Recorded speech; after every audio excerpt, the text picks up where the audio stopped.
Halo pemirsa yang berbahagia, kembali dengan saya Deddy Kurniawan di channel saya Call Deco on Request yang dedikasikan untuk memperkenalkan, mendemonstrasikan, dan menjelaskan berbagai teknologi yang dapat digunakan untuk memperkaya proses pembelajaran, khususnya dalam pembelajaran bahasa Inggris. Nah, kali ini kita akan melanjutkan lagi tutorial saya tentang penggunaan glossary sebagai satu fitur activity pada Moodle.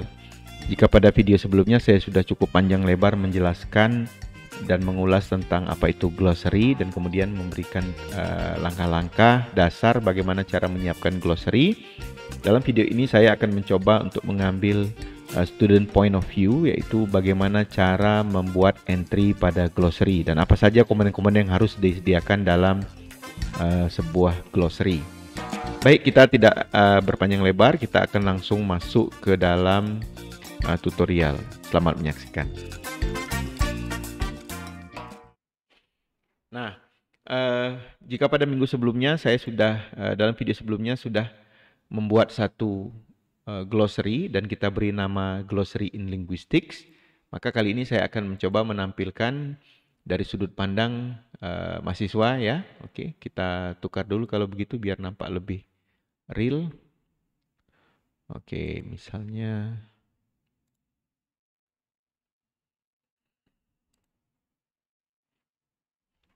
nah, saya sudah mengambil alih akun sebuah akun mahasiswa ya.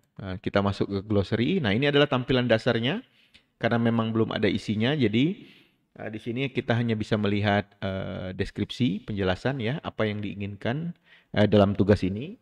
Kemudian juga kita di sini melihat completion statusnya ya. Jadi seperti yang dijelaskan dalam video sebelumnya, setiap mahasiswa harus membuat 3 entry, gitu ya. Nah, bagaimana cara membuat entry? Sebenarnya sangat sederhana. Kita tinggal mengklik tombol Add Entry yang paling atas di sini, ya. Nah, yang perlu diisi pada dasarnya hanya 2, yaitu konsep dengan definition. Apa itu konsep? Konsep adalah heading atau kosakata yang ingin kita jadikan entry. Contoh misalnya satu headingnya misalnya linguistics ya. Oke, karena judul glossary-nya adalah linguistics, maka kan kita ingin memberikan apa itu definisi dari linguistics. Nah, ini salah satu kata yang akan kita jadikan entry. Jadi satu konsep itu artinya merujuk kepada satu kosakata, satu heading, satu label ya, dan tidak boleh digabung. Misalnya linguistics and language. Nah, itu bukan konsep yang diinginkan sebenarnya, tapi harusnya seperti linguistics ya. Atau misalnya kalau ada satu konsep yang terdiri atas beberapa kata ya, frase ya, bisa saja misalnya second language acquisition. Nah, itu adalah satu konsep. Nah, di sini kita bisa berikan definisi, basisnya adalah teks. Jadi kita bisa menuliskan teks, tapi kita juga bisa menuliskan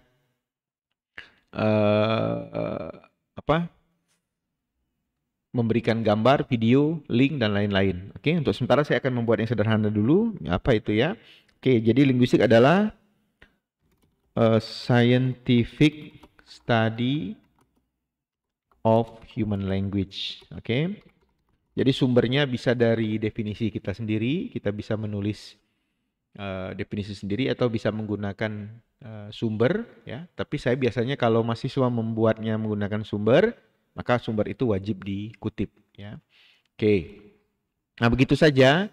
Variasi-variasi lainnya mungkin kalau saya biasanya untuk kalau misalnya temanya adalah kosakata bahasa Inggris, maka kita bisa meminta anak menjelaskan part of speech-nya ya, kelas kata, kemudian related words-nya, sinonim, antonim dan lain-lain. Jadi ini tergantung spesifikasi yang kita berikan.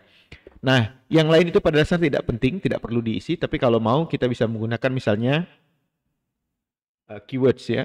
Keywords itu kata kunci yang nanti bisa digunakan untuk mengelompokkan mengelompokkan kata ini ke dalam kelompok tertentu. Nah, misalnya keyword saya adalah linguistics ya. Untuk multiple keywords ya, kalau lebih dari satu kita tinggal enter. Jadi dipisahkan dengan enter. Ya, seperti dijelaskan di sini. Ya, enter each keyword on a new line, not seperti by koma. Jadi tidak boleh pakai koma ya. Misalnya saya berikan di sini definition. Nah, Yang lain seperti dikatakan tadi boleh diabaikan, tapi kalau mau ditambah dengan gambar, mau diberi attachment, misalnya ada file yang perlu dibaca, itu dipersilakan, walaupun tidak mungkin jarang juga ya. Kemudian auto linkingnya ini masih berhubungan dengan setting yang sudah saya jelaskan pada video sebelumnya. Yang kalau Anda belum tonton, silakan ditonton terlebih dahulu. Ya, kita bisa mencentang this entry should be automatically linked. Ya, itu berarti kalau kata ini nanti muncul di content model, maka dia akan otomatis merujuk kepada definisi yang dibuat di sini. Nanti kita akan tunjukkan dalam satu video tersendiri. Kemudian yang kedua, kalau ini this entry should automatically be linked itu dicentang, maka akan muncul dua pilihan lain. Yang pertama itu this entry is case sensitive. Jadi case sensitive itu artinya dia akan membedakan antara huruf besar, huruf kecil, ya, atau variasiin. Jadi misalnya kalau saya centang di sini, kemudian linguisticsnya saya tulis dengan linguistics, ya, huruf besar, atau linguistics huruf kecil, atau linguistik huruf kecil semua, ini adalah entry yang berbeda, ya. Nah, biasanya memang kita tidak mengaktifkan ini, ya. Tapi mana tahu misalnya ada kata apa ya, misalnya misalnya kanvas gitu ya. Nah, mungkin kita bedakan kanvas huruf besar dengan kanvas huruf kecil karena ada kanvas yang berarti benda, ya, memang kata dalam bahasa Inggris canvas, tapi ada juga kanvas yang mengacu pada brand, ya, nama. Jadi itu bisa kita bedakan dengan huruf besar huruf kecil. Tapi kalau dalam hal ini mungkin tidak, ya. Kemudian kalau kita centang match whole words only, ini saya sarankan dicentang, ya, karena ini digunakan untuk mengecek apakah kata yang misalnya saya punya kata, ya, misalnya saya tukar di atas, misalnya second language acquisition, ya. Nah, ini kan satu frasa yang tidak bisa berdiri sendiri. Jadi tidak bisa berdiri sendiri. Jadi kalau misalnya kita cari second saja, itu tentu beda dengan second language, beda dengan second language acquisition, ya, beda dengan acquisition saja. Jadi ini namanya phrase. Jadi kalau dia memang phrase, untuk memastikan bahwa dia dibaca, di render dengan baik nanti, itu harus dicentang, ya. Jadi memang saya sarankan defaultnya dicentang saja gitu. Oke, nah yang lain silakan kita abaikan, kita tinggal klik oke. Maka saya sudah membuat entry pertama saya. Oke, saya akan ulangi sekali lagi mungkin. Ya, language apa itu? Nah, what is language? Nah, ini ada satu definisi yang saya pelajari pertama kali ketika saya belajar linguistics, ya. A system of arbitrary vocal symbol used for human communication, ya. Sangat berkesan dengan saya karena ini adalah definisi linguistik language pertama kali yang saya pelajari waktu saya kuliah dulu. Ini diperkenalkan didefinisikan oleh namanya Ronald Wardow, ya. Tahun berapa itu? 1977 bukunya. Oke, tua sekali. Oke. Kemudian mungkin kita kasih juga keyword di sini language, kemudian definition, ya. Oke. Ini kalau memang dibutuhkan, ya. Oke, auto linkingnya kita hidupkan, match whole words-nya kita hidupkan. Oke, kita klik save changes. Oke, saya sudah punya dua, ya. Jadi kalau dilihat nanti di all, ini saya sudah punya dua. Dan karena ini settingnya saya buat full with author, maka yang menulisnya juga disebutkan namanya, termasuk juga tanggal dan jam pembuatannya, ya. Oke, saya kasih satu lagi. Second language, nah seperti yang saya contohkan tadi, ya. Language acquisition adalah a branch of linguistics studying the acquisition of second language in human. Oke, ini kira-kira definisinya, ya. Nah, di sini kalau menurut saya ini harus dicentang, memang wajib kalau ini dicentang match whole words only, ya. Sebab kalau tidak nanti kita tidak bisa, misalnya ada kata second muncul, maka langsung dibilang second itu maksudnya second language acquisition. Padahal harusnya second language acquisition itu adalah satu frase ya, satu konsep yang berdiri sendiri, tidak bisa dipisah-pisah gitu. Oke, nah di sini saya sudah menyelesaikan 3 entry ya. Nah ini huruf-hurufnya. Nah kalau Anda perhatikan di sini completion statusnya juga sudah berubah karena saya sudah memenuhi kewajiban untuk mengisi 3 entry ya. Nah, oke. Oh ya, mungkin satu lagi, sedikit lagi saya akan mencoba untuk menunjukkan bagaimana cara kita menambahkan gambar. Oke. Ya, saya lupa tadi. Mungkin saya akan cari dulu Chomsky. Ya. Oke, di sini kita punya satu gambar Chomsky ya. Oke. Ya, saya akan letakkan di desktop ya.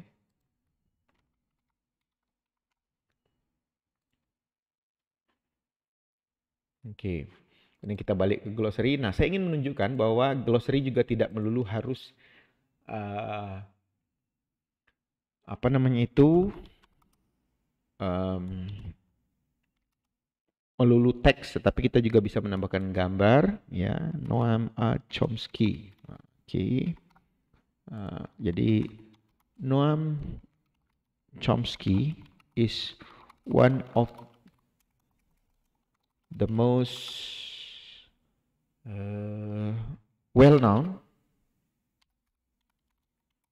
and influential figure in linguistics, in contemporary ya, contemporary linguistic ya. Apalagi paling tua mungkin karena masih hidup ya. Oke. Most well known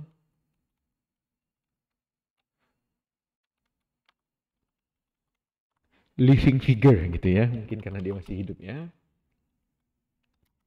He is very popular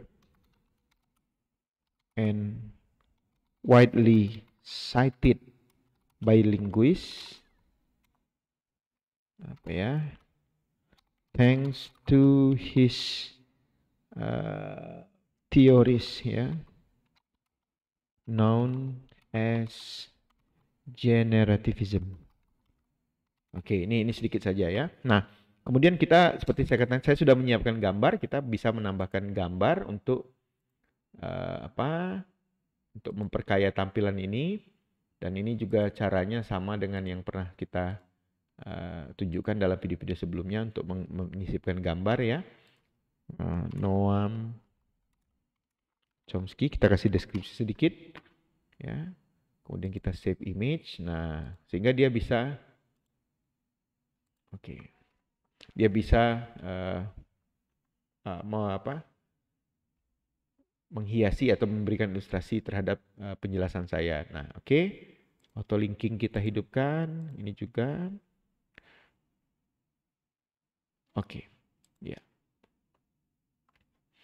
Nah, sudah selesai, maka saya sudah mengupload lebih dari 3 malahan ya. Justru ada 4, tetapi saya ingin menunjukkan konsep bagaimana kita bisa menambahkan gambar di dalam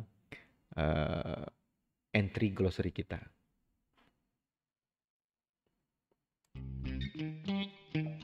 Nah, demikian penjelasan singkat saya tadi tentang bagaimana cara mengunggah atau membuat entry pada glossary, dan lagi-lagi ini tentu disesuaikan dengan tujuan yang ditetapkan oleh dosen atau guru ya, dan mahasiswa dapat berkreasi untuk membuat entry-nya yang baik dan nanti bisa bermanfaat untuk pembelajaran bersama ya. Sementara dari saya itu dulu. Terima kasih sudah menonton sampai ke ujung. Nanti kita akan kembali lagi dengan video-video yang lain. Oleh karena itu jangan lupa untuk like, share, dan subscribe untuk mendapatkan update video-video saya terbaru. Terima kasih, saya Deddy Kurniawan. Terima kasih. Assalamualaikum warahmatullahi wabarakatuh.